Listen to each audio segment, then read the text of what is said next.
Bueno, cuando hagamos el recuento de todas las veces que hemos conversado con Raúl Sor sobre lo que está ocurriendo en Europa en el último tiempo, todo parte en algún momento dado, las cosas más brutales, con la petición de un país, Ucrania, de entrar a la OTAN.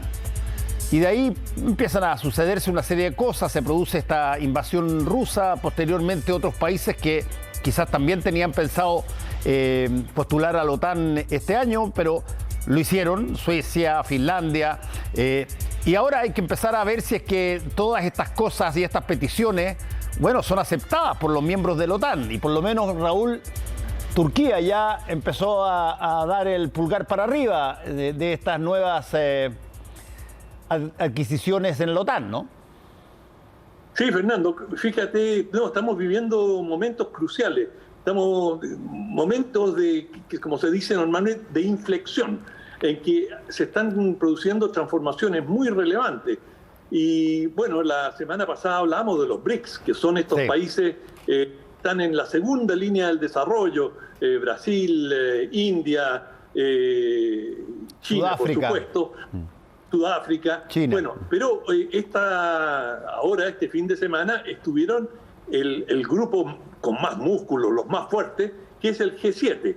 G, para los que no están familiarizados, significa grupo, y está lleno de grupos G7, G10, G11, G20, en fin, hay distintos por la cantidad de componentes o de países integrantes, y el G7 es el país de los ricachones, es decir, los países capitalistas más ricos, por supuesto encabezados por Estados Unidos, Canadá, Gran Bretaña, Francia, Alemania, Japón. Y, ¿se me va alguno? Sí, Italia, por supuesto. Estos son los 7 países más ricos del mundo y se reunieron el fin de semana para discutir cómo van a organizar las cosas. Ahí los vemos en Alemania, cerca de Múnich, donde participaron muy relajados porque no hubo manifestaciones, estaban muy aislados, y vemos ahí a los mandatarios de los 7 países que mencioné. Bueno, allí el primer tema que discutieron es ayudar a Ucrania. Y no digo el primero en orden, pero mucha de la energía estuvo destinada a apoyar a Ucrania y salieron con una declaración muy fuerte en que dijeron: ucranianos, los vamos a acompañar hasta el final. Dure lo que dure este conflicto, no los vamos a abandonar y vamos a ayudarlos con todos los recursos que podamos. Pero claro, cada país tiene una situación interna diferente, con el correr del tiempo también se va desgastando. De hecho, ya hay un desgaste en la ayuda a Ucrania, lo vemos también en cómo los propios medios cubrimos Ucrania, ya ahí empieza a haber una fatiga. Pero en esta reunión, este fin de semana, por lo menos reiteraron que están dispuestos a ir hasta las últimas consecuencias, no militares, las últimas consecuencias económicas, militares en el sentido de brindarle ayuda, de enviarle armamento, cosa que están haciendo. Ucrania no habría podido resistir hasta este momento si no estuviera recibiendo una inyección a la vena muy poderosa de parte, en primer lugar, por lejos, ahí se ve quién tiene el liderazgo. Estados Unidos es el país que le brinda el mayor apoyo, y después, en grado decreciente, los británicos, los alemanes, también en términos de sus respectivas posibilidades. Bueno, ese fue el primer punto y el más grueso que se debatió en esta reunión del G7, y después, esto muy estimulado por Estados Unidos, el problema con China. Y ellos se plantean ahí una competencia, una rivalidad, pero sin hablar derechamente de enemistad, sino que hablan de una competencia, confrontar a China y tratar de bajarle el perfil o restarle iniciativa a China, y para eso han propuesto un proyecto enorme de infraestructura y de inversiones del orden de los 600.000 millones de dólares en un periodo muy largo. Es decir, esto no es por lo pronto, pero es una iniciativa hasta cierto punto para contrarrestar la ruta de la seda de China. Si lo van a hacer o no, uno ha escuchado a lo largo del tiempo muchas promesas en el campo medioambiental, las inversiones que se van a hacer para tratar de estabilizar el clima, y después de eso muy poco, y yo me temo que en este campo ver para creer. Bueno, y ese fue el segundo punto grueso. Y el tercero, muy importante, encabezado por Estados Unidos, el primero de este último punto, es estabilizar el precio del petróleo. Es decir, se está viendo en distintos lugares del mundo, en nuestra región, Ecuador, este gran paro que han tenido ya, van para las 2 semanas, ha sido en gran medida motivado por el precio de los combustibles. Y no solamente en Ecuador, menciono porque es nuestra región, pero en Sri Lanka, donde se han quedado prácticamente sin combustible, y muchos otros países están experimentando dificultades muy serias, sin ir más lejos, en Argentina, por el tema del precio del petróleo. De manera que estabilizar ese precio es vital. ¿Y qué está haciendo? Se ve también las consecuencias de esto, no todas negativas. Por ejemplo, Venezuela se va a poder beneficiar de esto, porque Estados Unidos ha estado coqueteando con Venezuela. Ya la visitaron hace algunas semanas, meses, y empezaron a abrir negociaciones, cómo se podría destrabar la situación con Irán. A Irán, que no le dirigían un saludo ni por broma, se lo tenían absolutamente cercado. Ahora se está estudiando cómo Irán podría comenzar a exportar petróleo. Pero Venezuela está más adelante en ese camino, de manera que esto está repercutiendo en todos los rincones del mundo por distintas razones, y junto con el petróleo, para algunos el petróleo es clave, bueno, no es uno o el otro, sino que está el tema de la alimentación, la comida, y especialmente los granos, el trigo.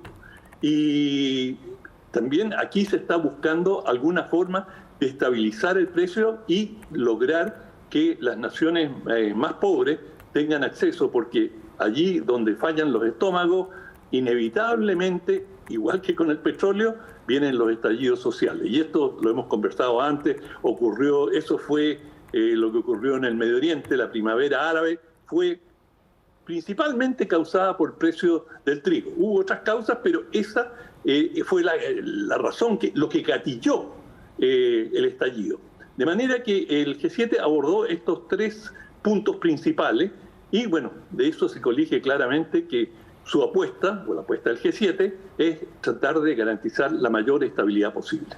Sí, es interesante cuando se cruzan estas reuniones que son múltiples, desde la OTAN, que es una reunión básicamente de estratégica militar, geopolítica, si tú quieres. Tienes este BRIC, que son las segundas, si tú quieres, divisiones en términos económicos, muchos en continentes que no son los más prolíferos en materia de finanzas. Y ahora entra el G7, cuando todo esto al final, si tú te das cuenta, es bien interesante si es que el ser humano tuviera la capacidad, una vez más, tal vez como en alguna época se tuvo, de mirar al otro como una potencial complementación y no como un adversario, porque al final este tipo de reuniones, todas de alguna forma carecen de algo que tiene otro. Y claro, tú tienes que ir hoy día a pedirle a Maduro que te exporte petróleo. De hecho, Maduro nunca ha dejado de exportar petróleo a California. Es uno de los principales proveedores del estado de California en ese sentido. Pero ahora hay que coquetearlo. Y la pregunta es, ¿se produce aquí ese eventual momento que el mítico califa de Basora planteaba cuando dijo: me vengué 30 años después y me apresuré? Es el momento que alguien pueda decir: ¿sabes qué? Llegaste un poco tarde, después de que me basureaste, después de que me hiciste todo esto. Si es que yo dispongo aquello que tú necesitas, te lo tengo que cobrar 3 veces más caro. Te lo misquineo y se lo doy a otro. o estas cosas el dólar manda y finalmente puede ser que no te guste quien te está comprando, pero la necesidad tiene cara oreje. Absolutamente. Yo creo que con eso resumiste la situación. O sea, Venezuela no está en condiciones de regodearse y decir, no, tú me ninguneaste en un momento, ahora te dejo esperando en la puerta. O sea, Venezuela necesita cada centavo de dólar que pueda obtener, e Irán igual. Es decir, los tienen en una situación, a ambos países están en una situación tremendamente precaria, y cualquier levantamiento de sanciones y facilidades financieras la van a aceptar corriendo, de eso no tengo ninguna duda, por precisamente lo que señalaste tú, o sea, la necesidad tiene cara hereje. Pero también ahora estamos ya con una reunión en Madrid, donde están reunidos los 30 países de la OTAN, de la Organización del Tratado del Atlántico Norte, que es la principal alianza militar de Occidente, y allí, bueno, tú lo señalaste al comienzo, le levantaron el veto a Finlandia y Suecia. Turquía se había opuesto a que entraran estos dos países a la OTAN, que son absolutamente críticos porque tienen más de 1.000 kilómetros en la frontera norte de Finlandia, ¿no? Tiene una frontera muy importante con Rusia. Por lo tanto, de una perspectiva estratégico-militar, es clave la posición de Finlandia, y Suecia tiene unas fuerzas armadas muy potentes que, por cierto, la OTAN está feliz de tener dentro, pero le había surgido este veto de Turquía que dijo, miren, los finlandeses y los suecos están apoyando a los kurdos, que son este pueblo que lucha, o un sector de este pueblo que lucha, tienen una organización, el PPK, que es el PKK, perdón, es el que está en el norte de Irak y de Siria, y también en el interior de Turquía principalmente, y tienen una rebelión, o parte de ellos, contra el gobierno turco. Entonces el gobierno turco dice, yo no voy a aceptar a países que están amparando a mis enemigos, y por eso está frenada el ingreso a estos dos países que lo solicitaron ya hace un par de meses.